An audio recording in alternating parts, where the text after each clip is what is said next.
Dahl, Charlie and the Chocolate Factory, the miracle. Charlie entered the shop and laid down 50 pence on the counter.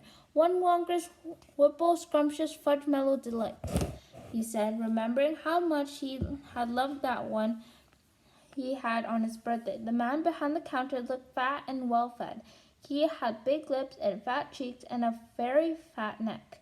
The fat around his neck bludged out all around the top of his collar like a rubber ring. He turned and reached behind him for the chocolate bar.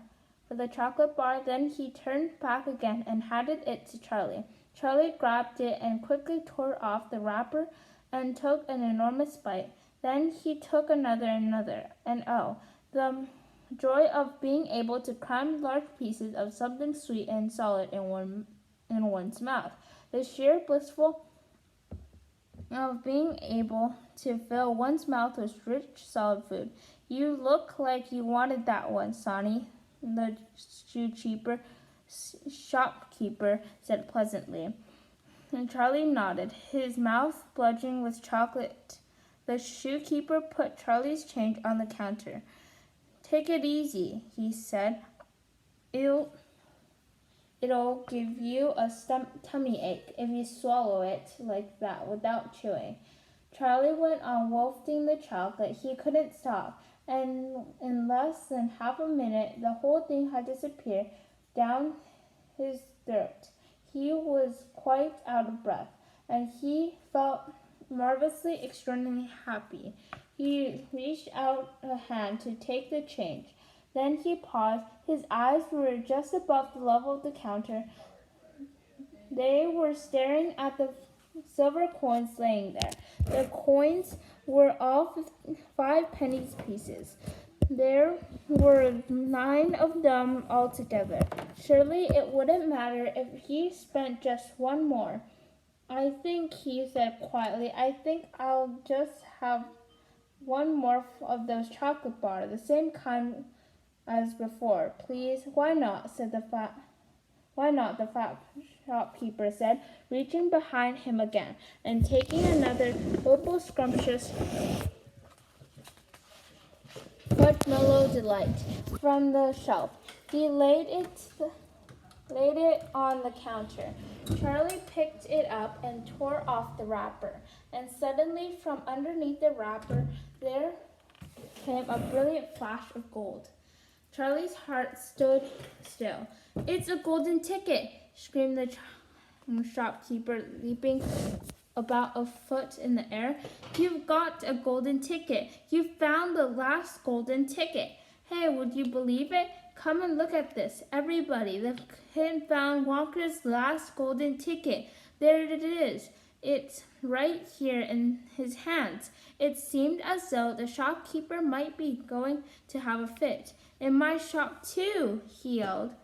He found it right here in my own little shop. Somebody call the newspapers quick and let them know. Watch out now, Sonny. Don't tear it as you unwrap it.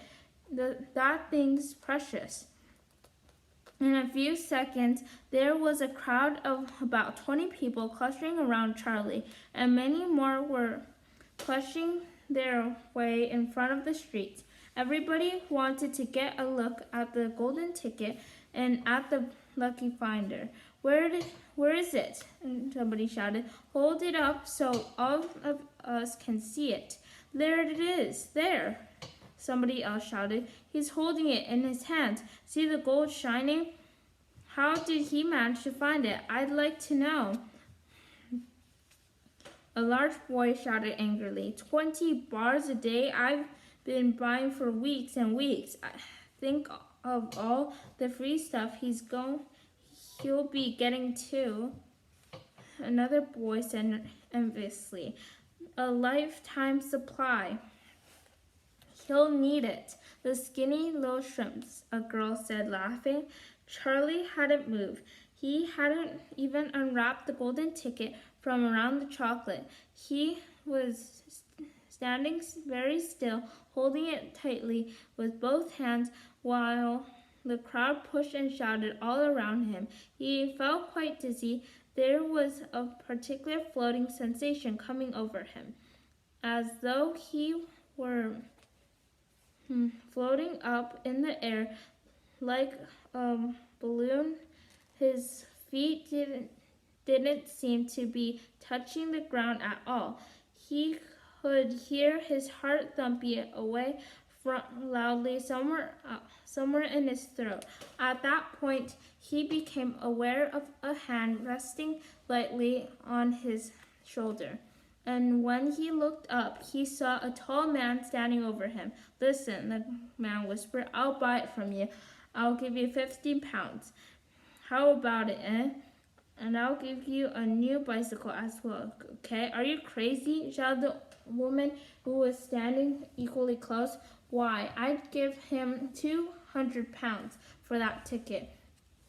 "You want to sell that ticket for 200 pounds, young man. That's quite enough of that," the fat shopkeeper shouted, pushing his way through the crowd and taking Charlie firmly by the arm. Leave the kid alone, will you? Make way here. Make way there. Let him out." And to Charlie, as he led him to the door, he whispered, Don't you let anybody have it. Take it straight home quickly before you lose it. Run all the way and don't stop till you get there. You understand?" Charlie nodded. "You know something?" the fat shopkeeper said, pausing a moment and smiling at Charlie. I have a feeling you need a break like this. I'm awfully glad you got it. Good luck to see you, Sonny." "Thank you," Charlie said, and off he went, running through the snow as fast as his leg could go.